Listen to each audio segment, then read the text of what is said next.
Yes, my name is Donald Simon. I'm a construction attorney based downtown, and I live in Benvenue, right behind all the shops. I'm one of the organizers of Save Berkeley Shops, and you see us in the crowd here today. We're a coalition of businesses and residents who call these places home. I'm also a real YIMBY. I have 2 apartments in my backyard, and so do all my neighbors throughout the Elmwood. This isn't about if we have additional housing in these 3 neighborhoods. We all support that. The question is how. These shopping districts are home to the most endangered business species in America today. Small, locally owned, independent retail stores. They survived COVID, they're somehow surviving Amazon, and now we want to put this on them, and the reason they're all here is because they are fearing for their future, and we are along here with them. Other cities would give their eye teeth to have these amazing shopping districts that we have, but now it seems the city is just taking it for granted. So the question is, must we really destroy these shopping districts, some of which are a century old, in order to achieve our housing objectives that we all want to see succeed? Because that's exactly what will happen. If you signal approval for this, real estate speculators will swoop in. They will secure rights to buy contiguous parcels, either through options, most likely so they can purchase in the future. They'll wait for the market to turn, and then they'll consolidate the lots and develop them themselves or sell them to someone else who will. And when that first huge project breaks ground, the noise and disruption is going to scare the customers away, and the rest of the businesses are going to suffer.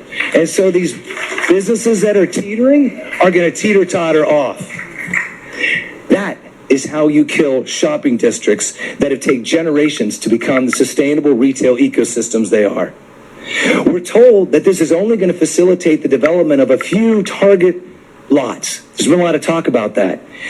That's just simply not credible to us. If that was the objective, you could use spot zoning and variances under the law today, or you could make those more allowable under the law today. Why, if it's just going to be a go slow approach and just a few target priority properties are going to get developed, why then are we going to change the zoning for the entire blocks? That just doesn't make sense. More importantly, the developers are not asking for this at this point.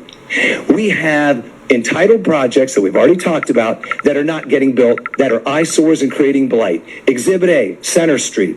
Then go where I work out at the YMCA and look at the open hole in the ground. There are a lot of ways to increase housing without destroying these shopping districts.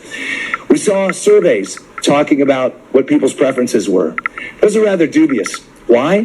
Because there was no effort made to confirm that those people responding were actually Berkeley residents. If you had an email address and you could get that URL, you could go on and you could be from Timbuktu. But the biggest issue here is engagement.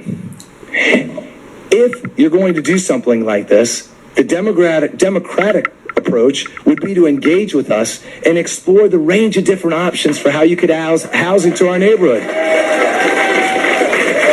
But instead, planning met only with developers, and guess what? The single choice we've been presented, our chicken on the dinner menu, happens to be the project type that will earn the developers the maximum profit and put the most money in the planning department, which is 75% funded from fees that these developers and contractors pay.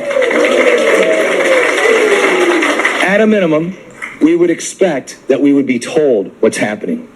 We heard a little bit about outreach here today. The fact of the matter is, not a single letter went out to residents. Not a single letter went out to all these businesses. I have 4 minutes. Thank you. You had 4 minutes. That was 4 minutes. But thank you for your comment. Thank you.